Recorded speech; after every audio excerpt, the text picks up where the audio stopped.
जिंदाबाद जिंदाबाद चश्मा सभी जिंदाबाद जिंदाबाद जिंदाबाद गोलाबंदा जिला परिषद जिंदाबाद जिंदाबाद जिंदाबाद आमिर हमजा जिंदाबाद जिंदाबाद जिंदाबाद হয় মই ক'ব খুজিছোঁ তাৰমানে আমি ৰাইজে আমাৰ হাইকমাণ্ডে যোনটো টিকেটৰ ওপৰত খেলি মেলি কৰিছে তাৰ ওপৰত আমি খুবেই অসন্তুষ্ট হৈছোঁ।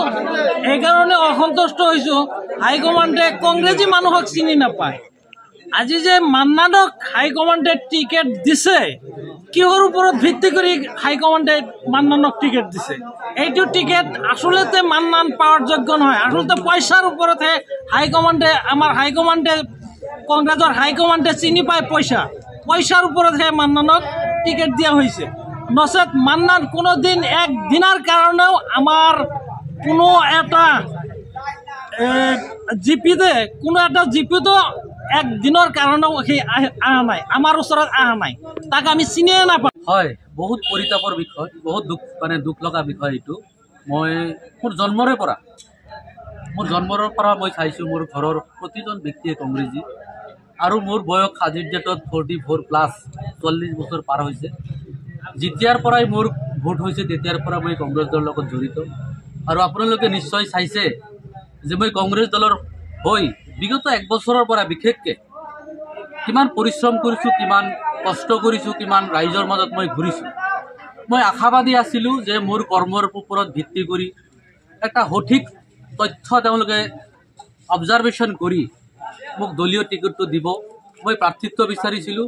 কিন্তু ৰাইজৰ মতামতৰ বিপৰীতে আপোনালোকে সকলোৱে জানে যে বহুত টকা পইচাৰ লেনা দেনা, বহুত টকা পইচাৰ ঘোটালা কৰি তেওঁলোকে আব্দুল মান্নান চাহাবক টিকেট দিছে। তো যাৰ পৰিপ্ৰেক্ষিতত মই ব্যক্তিগতভাৱে সিদ্ধান্ত লোৱা নাই যে মই নিৰ্দলীয় প্ৰাৰ্থী হিচাপে মই ইলেকশ্যন খেলিম। ৰাইজৰ বিপুল সমৰ্থনত ক'বলৈ গ'লে আৰু তাৰ মানে প্ৰমাণ সহকাৰে আপোনালোকে চাব যে মোৰ ঘৰত ৰাইজৰ ধৰ্ণাৰ নিচিনা হৈ মানে পৰিৱেশৰ সৃষ্টি হৈছিল। মই নিৰ্দলীয় প্ৰাৰ্থী হিচাপে মই ইলেকশ্যন খেলিব লাগিব, যাৰ কাৰণে বিভিন্ন এই 4টা খোলাবান্ধা জিলা পৰিষদৰ 4টা পঞ্চায়তৰ বিভিন্ন মানুহৰ অনুৰোধৰ বিনিময়ত মই নিৰ্দলীয় প্ৰাৰ্থী হিচাপে মই এই খোলাবান্ধা জিলা পৰিষদত মানে প্ৰাৰ্থিত্ব মই আগবঢ়াইছোঁ।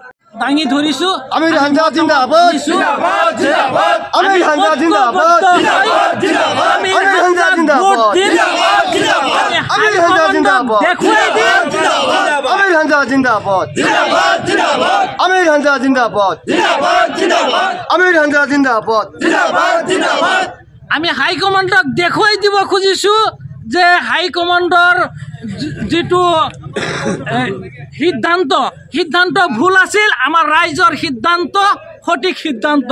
এইটো কাৰণতে আমি সকলো কংগ্ৰেছী ঐক্যবদ্ধ হৈ আমিৰ হামজা চাহাবৰ ওচৰত আমি আমিৰ হামজা চাহাবক ভোট দি জয়যুক্ত কৰিম, এইটোৱে আমি আশাবাদী।